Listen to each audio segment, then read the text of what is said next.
In the post-World War era, the Union of Soviet Socialist Republics stood as a formidable superpower, encompassing 15 diverse republics, each with its own unique challenges.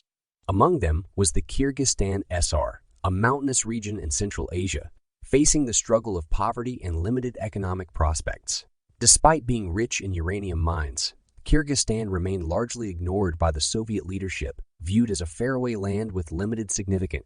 The Moscow-centric Soviet leadership often overlooked the Kyrgyzstan SSR, viewing it as a distant and far-flung land, notable primarily for its uranium mines. While the republic contributed to the Soviet Union's industrial needs with its textile, food processing, and machine engineering sectors, it was overshadowed by the more prominent economic powerhouses.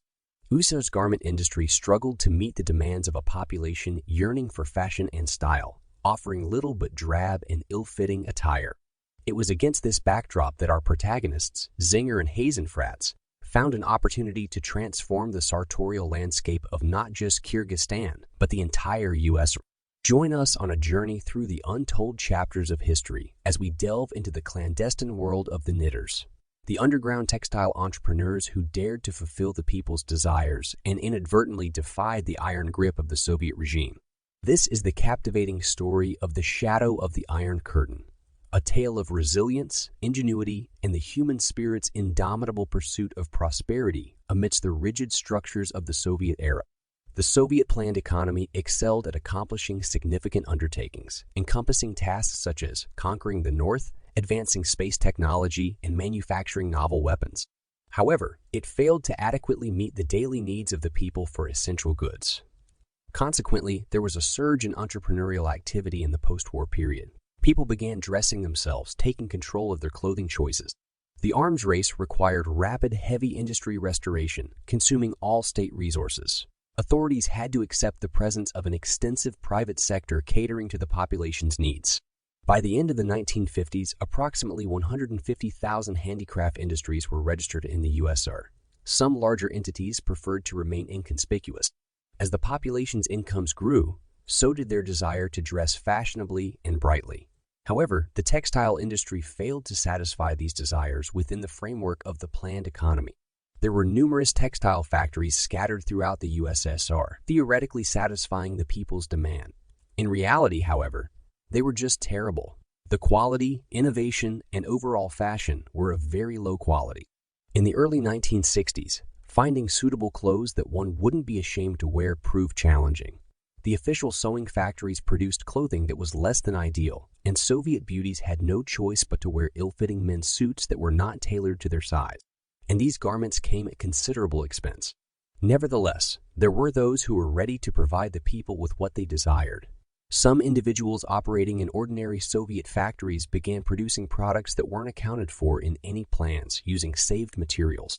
These products were then sold through their networks, evading the authorities' knowledge.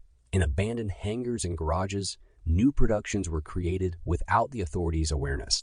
After their regular shifts at ordinary factories, workers flocked to these illicit workshops, where their earnings sometimes surpassed their official salaries several times over. The profits of such enterprises were astronomical by Soviet standards. In the city of Bishkek, the capital of the Kyrgyzstan SSR, 2 Soviet citizens embarked on their entrepreneurial journey. During the 1950s, the Soviet economy still struggled to meet the population's demand for high-quality clothing. Recognizing this opportunity, Siegfried Hasenfratz, a 35-year-old master's assistant, observed that numerous women and men desired beautiful attire, but there were scarce goods to fulfill their desires. Interestingly, Isaac Zinger, the master of the weaving workshop named after the 42nd anniversary of October, had identical thoughts. Together, they decided to venture into the realm of business. Zinger's family was relocated to Central Asia while attempting to establish a business, and during the war, Hasenfratz and his family fled Romania and ended up in Kyrgyzstan. Fortunately, thanks to Hasenfratz's connections in Romania, the future spinners of the business managed to acquire Czechoslovak spinning machines. Fortuitously, Isaac and Siegfried were accompanied by Matvey Poldman, the workshop head, who discovered a suitable location, a bus hangar on the factory grounds. They were able to recruit dedicated workers from the same factory who were willing to toil diligently during night shifts for double wages. Given the need for secrecy, they meticulously selected their workforce. During their covert operations, unrecorded products were produced in the clandestine workshop and distributed to various cities in Central Asia. Unlike the conventional light industry, their creations offered comfort, originality, and attractiveness. Scarves, suits, dresses, and blouses with unique styles, unheard of in traditional Soviet fashion, gained immense popularity and sold out rapidly. They initially focused on producing crew socks, a product that was scarce in the USSR as the State Planning Committee prioritized low-quality knee-high socks instead. Isaac and Siegfried's first batch of production saw great success selling their socks throughout the region. Encouraged by this initial triumph, they continued to diversify their product range, ensuring a constant stream of original, comfortable, and aesthetically pleasing items. Dresses with deep necklines, blouses with a similar feature, form, fitting skirts, and flared trousers were among the unique designs that gained immense popularity among the Soviet populace. A year later, following the establishment of their underground venture, Siegfried and Isaac devised another innovative idea, crafting tulle curtains. With the rapid increase in new building construction post-war, an impressive 50 million homes were built between 1952-62 under Khrushchev's leadership. The new homeowners sought elegant accessories for their residences, yet the official government factories did not produce them. Thus, our heroes began sewing tulle curtains, an immediate success. The delicate fabric was skillfully stitched by machines, filling the Allies' pockets with considerable bills.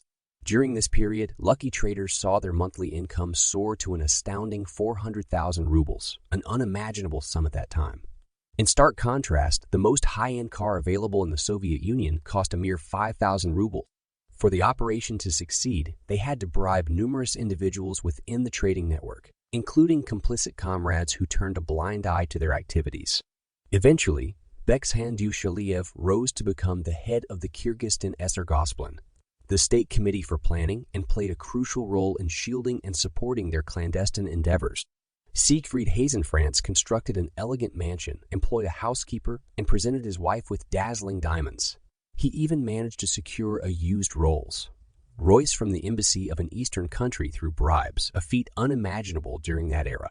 It is truly astounding to think that the head of the USSR did not travel in such opulent luxury. In stark contrast, his partner Zinger led a lifestyle beyond belief for the time. He cruised in a Volga and indulged in extravagant evenings at upscale restaurants where beautiful women were pampered with champagne baths. He even treated himself to exhilarating trips to Jermala and Yalta on weekends. Such lavishness was indeed an incredible spectacle in those days of the Soviet Union. Indeed, not only the creators of the clandestine textile empire reveled in wealth, but their associates also amassed fortunes, although numerous were hesitant to capitalize on their newfound prosperity. The wealth was reportedly stashed in banks, under mattresses, and even buried underground. Some even ran out of space in their gardens to unearth additional treasures. The knitters from the West had a different psychology than ours. They slept peacefully, naively believing that bribing the higher authorities would ensure their safety. This account comes from the sister of one of those facing the death penalty. Coincidentally, in other parts of the USSR, a similar entity was discovered by the KGB. This led the head of the party, Khrushchev, to initiate a campaign against them, resulting in the arrest of our heroes. It is worth noting that the leaders of this organization were primarily Jews, while Khrushchev held anti-Semitic beliefs, which exacerbated the severity of their punishment. During one fateful night in January 1962, guards forcefully roused all members of the weaving business from their warm beds. The accountant, who faced harsh treatment, was submerged in barrels of cold water, enduring the torment of ice-cold liquid. Even though the accountant displayed no signs of fear, he pleaded for release as the freezing water took its toll. Additionally, he was brutally beaten, resulting in internal bleeding. During the intense interrogation, the accountant became a crucial link in the investigation and was taken to the intensive care unit. Meanwhile, investigators searched the suspects' homes and discovered glass jars filled with hard currency instead of tomatoes. Upon reporting the discovery of underground millionaires to Khrushchev, he ensured a harsh punishment to deter others. His anti-Semitic stance further fueled the rigor of the punishment. On March 5, 1962, a high-profile case began in the Supreme Court of the USSR, leaving no room for cassation or appeals. We did not harm the state. Whatever was in the state remains untouched. We utilized our own funds to produce unaccounted products. We cannot be accused of embezzlement in any manner. Siegfried Hasenfratz vehemently argued in court against the shooting. Article: the law that ultimately led to their death sentence. But it did not help. The arrested official from the Council of Ministers of Kyrgyzstan, the head of Industrial Department Yuli Oreshevich, tragically committed suicide in his cell.